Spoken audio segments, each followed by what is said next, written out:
नमस्कार दोस्तों, निराला कंस्ट्रक्शन में आपका बहुत बहुत स्वागत है। और मैं हूं आपका दोस्त इंजीनियर प्रभात कुमार सिंह। दोस्तों, आपको पता होगा कि मैं इस चैनल पे आप लोग के लिए घर बनाने से संबंधित डेली एक वीडियो लाता हूं। तो आज के इस वीडियो में मैं आपको 40 फीट बाई 40 फीट मतलब 1600 स्क्वायर फीट में बने हुए घर और उसके बाहर दोस्तों देखेंगे तो हाउस एंट्री पॉइंट का जो काम हुआ है उसे दिखाते हुए अब तक कितना रुपया खर्च हुआ है उसके बारे में मैं आपको आज बताने वाला हूं। तो दोस्तों, वीडियो बहुत ही ज़्यादा इम्पोर्टेंट होने वाला है। अगर आप भी अपना घर बनाने वाले हैं तो इस वीडियो के लास्ट तक आप बने रहिए, शायद आप बहुत कुछ सीख पाएंगे। तो दोस्तों, मैं इसका घर का अभी तक का खर्च बताऊं उससे पहले मैं आपको कुछ इसके हाईलाइट के बारे में बताना चाहता हूं, तभी तो आप अंदाज़ा लगा पाएंगे कि अगर आप घर बना रहे हैं तो इतना काम कराने में कितना रुपया खर्च होगा। तो चलिए, सबसे पहले इस घर के कॉलम के पास हम लोग चलते हैं। तो मैं आपको यहाँ से बता दूं कि इस घर में टोटल 16 कॉलम लगाया गया है। मैं आपको इसके छत पे जाकर भी आपको दिखाने वाला हूँ। तो चलिए, पहले एक कॉलम का मैं साइज़ बता देता हूँ।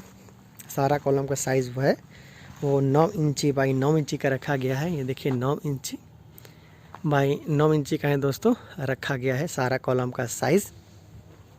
और जो प्लिंथ बीम है हमारा, जिसे कुछ लोग कुर्सी बीम भी बोलते हैं, उसका साइज़ भी दोस्तों 9 इंची बाई 9 इंची का रखा गया है। हालांकि कॉलम का जो रेनफोर्समेंट डिटेल है मैं ऊपर चल के दूंगा, लेकिन बीम का मैं बता देता हूं कि इस बीम में 4 सरिया का इस्तेमाल किया गया है। 12 mm का 4 सरिया का इस्तेमाल और उसके साथ साथ 8 mm का जो हमारे स्टीरअप रहता है, जो रिंग रहता है, उसका इस्तेमाल किया गया है। 6-6 इंची पे रिंग को लगाया गया है। इस घर के लिए दोस्तों 2 एंट्री मिलता है। आपका मेन एंट्री तो यहाँ पे है, लेकिन एक और आपका छोटा एंट्री देखेंगे तो इस तरह दोस्तों रखा गया है। ये देख लीजिए, यहाँ पे भी दरवाज़ा लगा हुआ है। ये सारी चीज़ें मैं आपको बताऊँगा ताकि आपको अंदाज़ा लगेगा जब मैं इस घर का कॉस्ट बताऊँगा। तो चलिए दोस्तों, अब घर के एंट्री है वहाँ पे चलते हैं, जो मेन एंट्री है इस घर का। तो देखिए, इस टाइप से यहाँ पे मेन एंट्री डिज़ाइन भी बनाया जा रहा है। घर के लगभग बीचों बीच देखिए एंट्री डिज़ाइन बनाया जा रहा है। और बात किया जाए इसका साइज़ का, तो जो एंट्री पॉइंट है उसका साइज़ दोस्तों 12 फीट बाई 10 फीट का रखा गया है। 10 फीट बाई 12 फीट। और इसे दो दोस्तों देखेंगे राउंड कॉलम के सहारे इसे बनाया गया। जो सर्कुलर कॉलम है उस पर इसे बाहर निकाला गया है। चलिए मैं आपको दिखाता हूँ, नीचे भी बीम निकाला गया है। ये देखिए, जो प्लिंथ लेवल का हमारा जो बीम था उसी से दोस्तों देखिए इसे बाहर निकाला गया है 10 फीट दोनों तरफ से। और फिर दोस्तों इधर भी दोनों से कनेक्ट करने के बाद दो दोस्तों हमारा सर्कुलर कॉलम निकल रहा है, जो कि ऊपर में देखेंगे जो फ्लोर बीम हमारा है, ये देखिए फ्लोर बीम, उससे दोस्तों आके ये कॉलम से कनेक्ट हो जा रहा है। आप देख सकते हैं। कुछ लोग दोस्तों इसका हाइट कम रखते हैं और लिंटर लेवल है वहीं से दोस्तों यहाँ पे एंट्री पॉइंट बना लेते हैं, उसका हाइट है जो हल्का कम दिखता है। तो यहाँ पे दोस्तों आप एंट्री पॉइंट बनाते हैं अपने घर के लिए तो आपको काफ़ी अच्छा जगह मिल जाता है। यहाँ पे आप कार पार्क वगैरह भी कर सकते हैं अगर आप 10 फीट बाई 12 फीट के आसपास का एंट्री पॉइंट बनाते हैं। तो चलिए देखते हैं दोस्तों, फ्रंट की तरफ आपको एक खिड़की देखने को मिल रहा है जहाँ पे सिर्फ अब ग्रिल का काम किया गया है। देखिए, सिर्फ ग्रिल यहाँ पे लगाया गया है, जिसका जो कि मेटल का है। आप देख लीजिए, MS का ये ग्रिल लगाया हुआ है। 10 mm का जो सरिया आता है उसका इस्तेमाल करके बिल्कुल सिंपल डिज़ाइन का यहाँ पे विंडो लगाया गया है, विंडो ग्रिल। अभी इसमें चौखट और पल्ला लगाना बाकी है। तो चलिए दोस्तों, घर के अंदर आपको ले चलता हूँ। और जैसा कि आप देख रहे हैं कि इस घर में जितना भी ईंट का इस्तेमाल किया गया सारे दोस्तों फ्लाई एश ब्रिक का इस्तेमाल किया गया। ये देखिए फ्लाई एश ब्रिक है, ये लाल ईंट का इस्तेमाल बिल्कुल भी नहीं किया गया है। तो फ्लाई एश दोस्तों जो ईंट है वो सस्ता होता है रेड ईंट के मुकाबले। हमारे यहाँ भी जो रेड ईंट है वो लगभग 8 रुपये के आसपास चल रहे हैं, लेकिन ये जो फ्लाई एश जो ईंट है देख रहे हैं आप, ये दोस्तों 4.5 रुपये के आसपास में आपको मिल जा रहे हैं प्रति पीस। तो दोस्तों लोग सस्ता घर बनाने के चक्कर में फ्लाई एश की तरफ जाते हैं, लेकिन आपको ये बात हमेशा याद रखना चाहिए कि जो सस्ता चीज़ रहता है वो आपका ज़्यादा लंबा समय तक शायद टिकाऊ नहीं रहता है। तो इसी तरह दोस्तों ये भी जो ईंट है ज़्यादा देर तक दोस्तों टिकाऊ आपका नहीं रहेगा।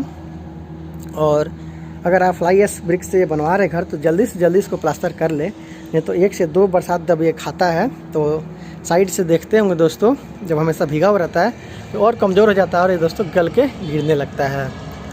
और फ्लाई एश का अगर आप घर बनाते हैं तो आपका जो कॉलम और बीम है उस पर दोस्तों आपको थोड़ा बजट बढ़ाना होगा, थोड़ा आपको मौजूद कॉलम और बीम देना पड़ेगा, क्योंकि दोस्तों ये जो फ्लाई एश ब्रिक है ये लोड बेरिंग हाउस के लिए बिल्कुल भी नहीं बनाया गया है। देखिए बाहर में दोस्तों छज्जा निकाला गया है, लगभग 4 फीट के आसपास में बाहर इसको छज्जा दोनों तरफ से लगाया गया है, स्लैब को ही बाहर कर दिया गया है। और ये जो एंट्री पॉइंट का डिज़ाइन है ये देखिए, यहाँ पे भी छज्जा निकाला गया हल्का झुका के, यहाँ पे देखेंगे तो पता चलेगा झुका के यहाँ पे छज्जा निकाला गया है। एंट्री के साथ देखेंगे तो आपको मिल जाता है चैनल गेट, लगभग 7 फीट के आसपास चौड़ा है चैनल गेट। देखिए इन सारी चीज़ों को दिखाने का मेरा मकसद है कि आप एक अंदाज़ा लगा पाएँ कि इतना काम कराने में कितना रुपया लगता है। देखिए सारा दोस्तों जो ईंट है वो फ्लाई एश ब्रिक का ही है और प्लास्टर वगैरह कुछ भी अभी काम नहीं किया गया है। आगे प्लास्टर का काम होगा फिर मैं आप लोग को अपडेट करूँगा। देखिए 2 विंडो है इस घर में। तो दोस्तों फ्लोर का भी जो काम है वो बिल्कुल अभी बाकी है। इधर आपका सीढ़ी रूम है, आपको रेनफोर्समेंट का डिटेल और कॉलम का डिटेल दिखाने के लिए ऊपर ले चलूँगा। उससे पहले मैं आपको हल्का घर तरफ दिखा देता हूँ। ये देखिए सारा दोस्तों भी प्लास्टर का काम है वो नहीं हुआ है, सिर्फ अभी जोड़ाई जो चिनाई का काम है वही कंप्लीट हुआ है। तो दोस्तों अब तक जो खर्च हुआ है उसके बारे में मैं आगे बताने वाला हूँ।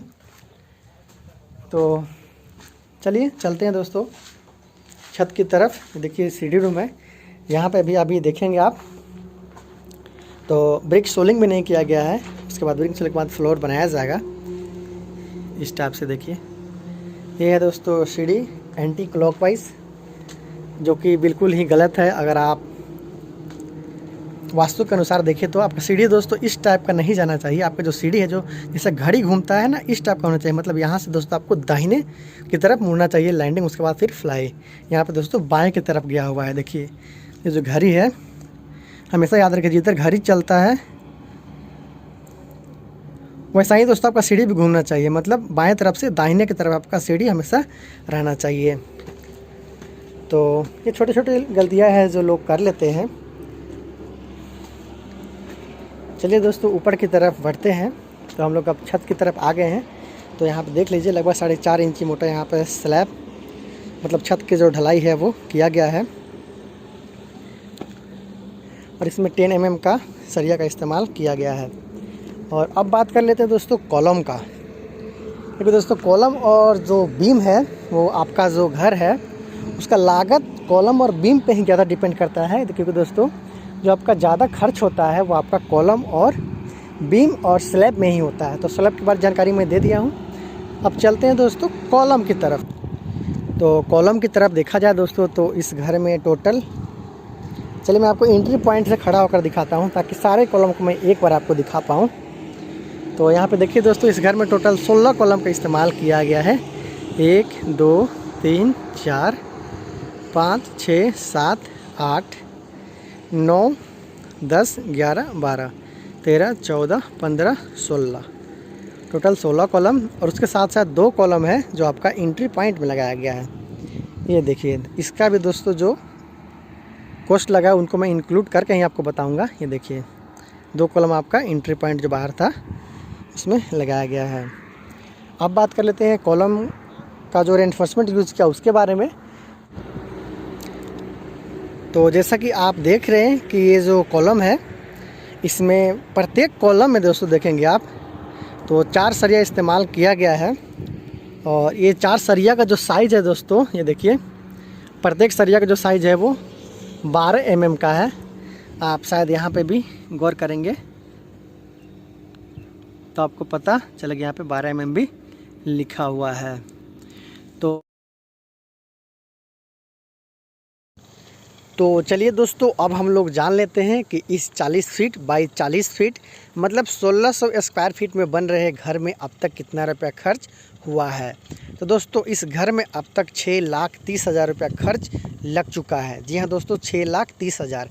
और जैसे कि मैंने आपको नीचे में बताया कि इस घर का अभी प्लास्टर का काम भी बाकी है और सिर्फ बाहरी दीवारें में जो लगता है दोस्तों आपका खिड़की या फिर चैनल गेट, उससे ही लगाया गया है। अंदर वाला जो भी फर्नीचर वगैरह है वो सारी चीज़ें अभी बाकी है। तो दोस्तों, उम्मीद है आपको ये वीडियो पसंद आया होगा।